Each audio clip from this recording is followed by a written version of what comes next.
ನಿಷೇಧಿತ ಮಾದಕ ವಸ್ತು ಗಾಂಜಾವನ್ನ ಮಾರಾಟ ಮಾಡಲು ಯತ್ನಿಸಿದ್ದ ನಾಲ್ವರನ್ನ ಮಲ್ಲೇಶ್ವರ ಪೊಲೀಸ್ ಠಾಣೆಯ ಪೊಲೀಸರು ಬಂಧಿಸುವಲ್ಲಿ ಯಶಸ್ವಿಯಾಗಿದ್ದಾರೆ. ಮಲ್ಲೇಶ್ವರ ಪೊಲೀಸ್ ಠಾಣೆಯ ವ್ಯಾಪ್ತಿಯ ಹಲವು ಕಡೆ ಅಪರಿಚಿತ ನಾಲ್ವರು ನಿಷೇಧಿತ ಮಾದಕ ವಸ್ತುವನ್ನ ಮಾರಾಟ ಮಾಡುತ್ತಿರುವುದಾಗಿ ಮಾಹಿತಿಯೊಂದು ಪೊಲೀಸ್ ಇನ್ಸ್ಪೆಕ್ಟರ್ ಭಾಗ್ಯವತಿ ಜೆ ಬಂತಿ ಅವರಿಗೆ ಲಭ್ಯವಾಗುತ್ತೆ.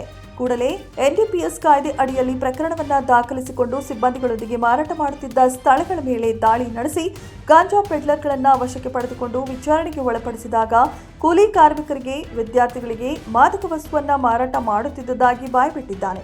ಬಂಧಿತ ಗಾಂಜಾ ಪೆಡ್ಲರ್ಗಳಿಂದ 10 ಲಕ್ಷ ರೂಪಾಯಿ ಮೌಲ್ಯದ 9 ಕೆಜಿ 960 ಗ್ರಾಂ ಗಾಂಜಾವನ್ನ ಮಲ್ಲೇಶ್ವರ ಪೊಲೀಸ್ ಠಾಣೆಯ ಪೊಲೀಸರು ವಶಕ್ಕೆ ಪಡೆದುಕೊಂಡಿದ್ದಾರೆ.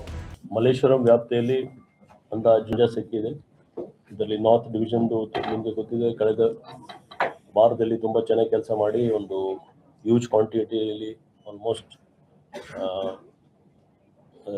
20 ಕೋಟಿಗಿಂತ ಜಾಸ್ತಿ ಇದು ಮಾಡಿದ್ರು. ಈಗ ಗಾಂಜಾ ಕೂಡ ಸಿಕ್ಕಿದೆ. ಸೊ ಗಾಂಜಾದು ಕೂಡ ಅವರು ಟ್ರ್ಯಾಕ್ ಮಾಡ್ತಾ ಇದ್ದಾರೆ. ಅವರು ಎಲ್ಲಿಂದ ಬರ್ತಾ ಇದೆ ಅದರ ಬಗ್ಗೆ ಕೂಡ ಕೆಲವು ಮಾಹಿತಿ, ಅವರು ಒಳ್ಳೆ ಮಾಹಿತಿ ಬರ್ತಾ ಇದೆ. ಈ ಕಾರ್ಯಾಚರಣೆಯನ್ನ ಉತ್ತರ ವಿಭಾಗದ ಡಿಸಿಪಿ ಬಿಎಸ್ ನೇಮೇಗೌಡ ಐಪಿಎಸ್ ಅವರ ನಿರ್ದೇಶನದಂತೆ ಮಲ್ಲೇಶ್ವರ ಉಪವಿಭಾಗದ ಎಸಿಪಿ ಪ್ರಭಾವತಿ ಪಾಂಡುರಂಗ ಅವರ ಮಾರ್ಗದರ್ಶನದಲ್ಲಿ ಮಲ್ಲೇಶ್ವರ ಪೊಲೀಸ್ ಠಾಣೆಯ ಪೊಲೀಸ್ ಇನ್ಸ್ಪೆಕ್ಟರ್ ಭಾಗ್ಯವತಿ ಜೆ ಬಂತಿ ಅವರ ನೇತೃತ್ವದಲ್ಲಿ ಪಿಎಸ್ಐ ಅಮರಯ್ಯ ಹಿರೇಮಠ, ಎಎಸ್ಐಗಳಾದ ತಿಮ್ಮಾಚಾರಿ, ನಾಗರಾಜಪ್ಪ ಮತ್ತು ಸಿಬ್ಬಂದಿಗಳ ತಂಡ ಗಾಂಜಾ ಪೆಡ್ಲರ್ಗಳನ್ನು ಬಂಧಿಸುವಲ್ಲಿ ಯಶಸ್ವಿಯಾಗಿದ್ದಾರೆ.